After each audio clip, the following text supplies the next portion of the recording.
जय मसीह की। Good morning. आज सुबह प्रभु का वचन हमारे लिए मत्ती का सुसमाचार अध्याय 20 आयत 20 और 21। The Gospel of Matthew chapter 20 verse 20 and 21 आपके लिए पढ़ना चाहती हूँ। तब जबदी के पुत्रों की माता ने अपने पुत्रों के साथ यीशु के पास आकर प्रणाम किया और उससे कुछ मांगने लगी। उसने उससे कहा, तू क्या चाहती है? वो उससे बोली, यह वचन दे कि मेरे ये 2 पुत्र तेरे राज्य में एक तेरे दाहिने और एक तेरे बाएं बैठे। इस आयत के ऊपर जो हेडिंग है, शीर्षक है, वो इस प्रकार है, एक माँ की विनती। यहाँ पर एक माँ यीशु के पास आती है। कौन है वो माँ? यहाँ पर लिखा है जबदी के पुत्रों की माता। जबदी के पुत्र कौन है? जबदी के पुत्र है याकूब और यूहन्ना। याकूब और यूहन्ना यीशु मसीह के 12 चेलों में से 2 चेले हैं। अब इनकी माँ यीशु के पास आती है और यीशु के सामने एक विनती रखती है और यीशु मसीह वहां पर कहता है कि तू क्या चाहती है? उस समय पर वो माँ कहती है, यीशु, आप मुझे ये वचन देना कि मेरे 2 लड़के आपके राज्य में एक आपके दाहिने और बैठे और एक आपके बाएं और बैठे। हर माँ और हर पिता यही चाहते हैं कि उनके बच्चे ऊंचाई तक जाए, उनके बच्चे बहुत आगे तरक्की करें। खुद से भी ज्यादा हर माँ और हर पिता यही चाहते हैं कि हमसे भी बढ़कर हमारे बच्चे आगे निकले। लेकिन ये जो रिक्वेस्ट ये माँ यीशु के सामने रखती है, क्या ये सही है या गलत है? यहाँ पर हमें ये बात को सोचना है।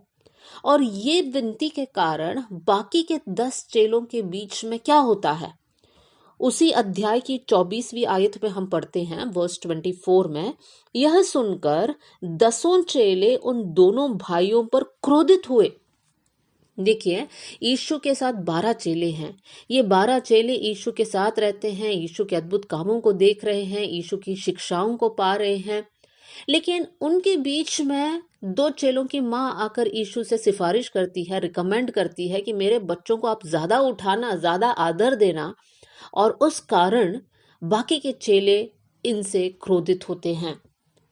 मेरे प्रियो, एक माँ की विनती के कारण चेलों के बीच में फूट आ रही है, चेलों के बीच में आपसी अनबन हो रहा है। तो क्या ये माँ की विनती सही है? मेरे प्रियो, जैसे मैंने पहले कहा, हर माँ चाहती है कि उनके बच्चे आगे तक पहुंचे, लेकिन हमारे अंदर स्वार्थ नहीं होना चाहिए। हम लोग ये नहीं चाहना चाहिए कि दूसरों से बढ़कर हमारे बच्चे आगे निकले। अगर हमारा बच्चा अगर एग्जाम में अच्छा मार्क्स मिलता है, लेकिन पड़ोसी के बच्चों को हमारे बच्चों से अच्छा और 1% मिलता है, तो वहां पर हम दुखी हो जाते हैं। हम यही चाहते हैं कि वो बच्चे से भी बढ़कर हमारे बच्चे आगे निकलना चाहिए। ये क्यों है? क्योंकि हम लोग स्वार्थी है। हम चाहते हैं कि हमारा ही बच्चों के साथ सब कुछ अच्छा हो। मेरे प्रियो, बच्चों के लिए अच्छा चाहना बहुत अच्छा है, लेकिन दूसरों से भी बढ़कर, दूसरे तुच्छ है, उनसे भी बढ़कर हमें निकलना है, इस प्रकार का सोच गलत है। हमारे कलीसियाओं में भी हमें इस बात पर ध्यान देना है। हमें नहीं सोचना है कि वो बच्चा जितना गाता है उससे भी अच्छा मेरा बच्चा गाना चाहिए, या फिर वो बच्चा जितना आगे बढ़ रहा है उससे भी बढ़कर मेरा बच्चा आगे बढ़ना है। नहीं, हमें ये समझना है कि हम सब एक परिवार है, सबको आगे बढ़ना है, सबको तरक्की पाना है, सबको ऊंचाई तक पहुंचना है, लेकिन हमारा स्वार्थ बीच में नहीं आना चाहिए। ये सिर्फ बच्चों के साथ नहीं है, ये हमारे साथ भी है। हम अपने आप को दूसरों के साथ तुलना करते हैं। हम सोचते हैं उनसे बढ़कर हमें आगे बढ़ना है। उनके घर में अगर कुछ नया आया तो हमें जरूरत नहीं है तो भी हम उसको खरीदते हैं। क्यों? क्योंकि हमें दिखाना है कि उनसे भी बढ़कर हम आगे बढ़ रहे हैं। मेरे प्रियो, इस प्रकार का स्वभाव हमें कहाँ ले जाएगा? हमें दूसरों के साथ कंपेयर नहीं करना है, ना हमारे बच्चों को दूसरे बच्चों के साथ कंपेयर करना है। परमेश्वर ने हम सबको बहुत विशेष बनाया है, बहुत श्रेष्ठ बनाया है। हमारी बस यही प्रार्थना होना चाहिए कि प्रभु आपकी योजना, आपकी इच्छा हमारे जीवन में, हमारे बच्चों के जीवन में पूरा होने पाए। हमारे बच्चे शैतान के चाल में, शैतान के जाल में फंसने ना पाए। इस प्रकार की हमारी प्रार्थना होना चाहिए, ना कि दूसरों से बढ़कर हमारे बच्चों को उठाना, दूसरों से बढ़कर हम आगे बढ़े। इस प्रकार का स्वार्थ हमारे अंदर नहीं होना चाहिए। एक माँ है हन्ना, जो पुराने नियम में अपना बेटा को प्रभु की सेवकाई के लिए समर्पण करती है। वो मंदिर में जाकर एली याजक के पास अपना बेटा को छोड़ती है। वो ये नहीं सोचती है कि मेरा बेटा सबसे ऊंचा रहे या सबसे आगे बढ़े, लेकिन वो ये चाहती है कि मेरा बच्चा प्रभु की सेवा करे। पुराने नियम में हम देख सकते हैं इज़राइल की इतिहास में एक श्रेष्ठ और महान भविष्यवक्ता और न्यायाधीश के रूप में परमेश्वर ने शमूएल को इस्तेमाल किया।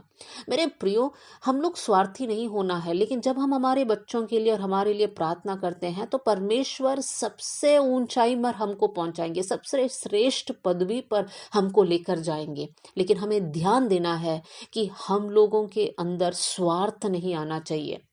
हमारे अंदर ये भावना नहीं आना चाहिए कि दूसरों से बढ़कर हमको आगे बढ़ना है, लेकिन हमारे अंदर ये भावना आना चाहिए हम सब मिलकर बढ़ेंगे, हम सब मिलकर प्रभु के राज्य के लिए सेवा करेंगे, परमेश्वर के राज्य की बढ़ोतरी के लिए हम लोग काम करेंगे। कर कर उस विचार के साथ हमें आगे बढ़ना है। तब हमारे अंदर से जलन और स्वार्थ की भावना निकल जाएगी। मेरे प्रियो, मैं आज आप लोगों को एनकरेज करना चाहती हूँ, हिम्मत देना चाहती हूँ कि हमारा जीवन दूसरों के साथ तुलना कर कर उनको गिरा कर आगे बढ़ना नहीं है, लेकिन हमारा जीवन की इच्छा यह है कि हम, और परमेश्वर यही चाहता है हमारे बारे में, कि हम आगे बढ़े, साथ में दूसरों को भी हम आगे बढ़ाए। आइए हम लोग प्रार्थना करें। स्वर्गीय पिता, आज का वचन के लिए मैं धन्यवाद करती हूँ। परमेश्वर पिता, प्रभु जी, हम हमारी जीवन को आपके हाथ में सौंपते हैं। प्रभु जी, बहुत से वक्त हमारे अंदर स्वार्थ आता है प्रभु, बहुत से वक्त हम दूसरों के साथ हमारी तुलना करते हैं और निराश हो जाते हैं प्रभु जी।